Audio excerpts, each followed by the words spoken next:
Marvel making mercenary flicks now. Smoke on.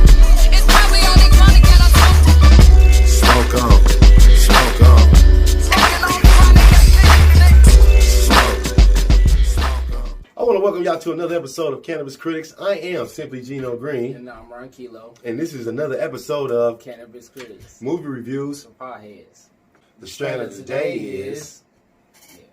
Both these motherfuckers get hit by vehicles while they fighting each other. My boy, Tyler Rake. Thor. Mercenary. Gun for hire. Man, put his cape up. He was still flying in this movie. For real. Real. He was cutthroat. First and foremost, we're going to say the Russo brothers. That's why we're talking so much about Marvel, because the Russo brothers, they wrote and produced this situation. Marvel. The third guy on there. I don't know if he's Marvel, but I know there's a third guy on there. Sam Hardriff or Hardraff. Hey, believe it or not, they be having the pronunciation next to the nigga's name on Wikipedia. He was the stunt double for what's your boy name? That played Cap. Yeah. That going into this movie, it was gonna be like high action, high octane for real. But I'm not even gonna lie, man. The level that they took it to, man, was genius to me. Camera angles and car chase scenes, the flipperoni, Man, the jump right in the window, hold the camera, nigga. Really, yeah, it looked like the cameraman jumped through the motherfucking window with the camera, like he was a stunt man. Like we was jumping through the motherfucking window. Right. It makes sense for it to be just a straight adrenaline rush. The story is about a drug lord that kidnaps the son of a drug lord to make a point in India.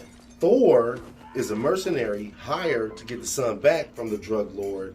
He paid them niggas. He's a drug lord! With as far as the double crossing, he paid them niggas, and then he had his boy swoop in there after Thor did all the heavy lifting, like basically cleaning house. I'm saying the drug lord told his right-hand man Yeah. to go get his son back. What's up with the money? What's up with the money? What's up with the money? And let me say this, she was iffy as fuck about that paper. When the bullets got to flying, she loaded the gang up, she swooped in. So you got Tyler Rake, Merc for hire, slap your mama for the right price. Man, and choke your little cousin out. He knows judo. Man. And when I say Rake laid down the rake, he lays down the rake on niggas. I was bringing up about the fact that he had the gun to his head. He had the gun to his head, pulled the trigger, nigga didn't even flinch. Then he proceeded to whoop every motherfucker's ass in that fucking room. Yeah, with the headshot, when he slammed that nigga on his neck. Oh my God. Yeah, the Brock Lesnar. Man. Put him away. And it looked real than a motherfucker. I like the cut editing that was going on there when it was shot. Yeah. Give it the bone. Shout out to the editors too, for real. Cause The sound department. Man, they make, Sound department. Them rolls off the roof. Speed and John Wick mixed together with just only a little bit of car action. And motherfuckers getting their shit blown. Kind of reminds me of Mile 22. They only talked about Avi a little bit. You only I knew a don't little know. bit about Avi, To man. be honest, I kind of like as much as they gave. As much as they gave was as much needed. They didn't need to ice it no more than they did, because then it would have been like, okay, they really try to make a nigga feel for the kid, save the kid. No, they gave you just enough, which was just a little. Thor losing his son and trying to get redemption by saving Avi.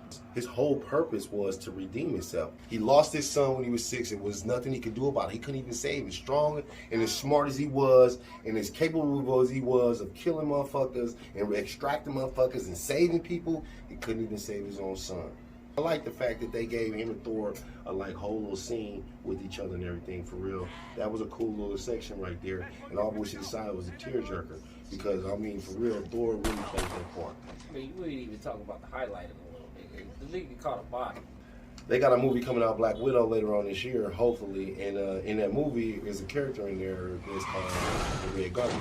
Now, the actual guy that plays Red Guardian in that movie is actually in Extraction. I don't know the guy's actual name for real, but I'm pretty sure it popped up on the screen right there. So, with that being said, inside the movie, his name is Gasper. Gasbar. What? Where you get that information from? I thought Thor was gonna kill him. He choked him out and fought and everything, but Man, the nigga had his arm in a sling. He wasn't choking shit. Misogyny. He's the unsung hero. I appreciate the fact that the story developed like that. I liked it that the story developed like that. Because I didn't want to see them two motherfuckers for real keep going at it. Then again, I did. But there was a greater cause at hand. Yeah, it was. The fishy business going on with the whole purchase of the extraction. Yeah, right. In the first place. Trust and believe. Smoke a blunt before you even start the movie. That way you can go in already good and your tolerance It's almost 2 hours long. Right, so you know what I'm saying? Mindful. Right. For real. Extraction. 5 blunts. 5 blunts. 4 blunts in a doobie. Hey, we ain't trying to be like all those other guys for real, but we need y'all to like, share, and subscribe our videos. That way we can keep them coming. So, with that being said, we're going to go ahead and close it out. I am S2G. And I'm Ron Kilo. And this has been another episode of Cannabis Critics Movie Reviews Potheads.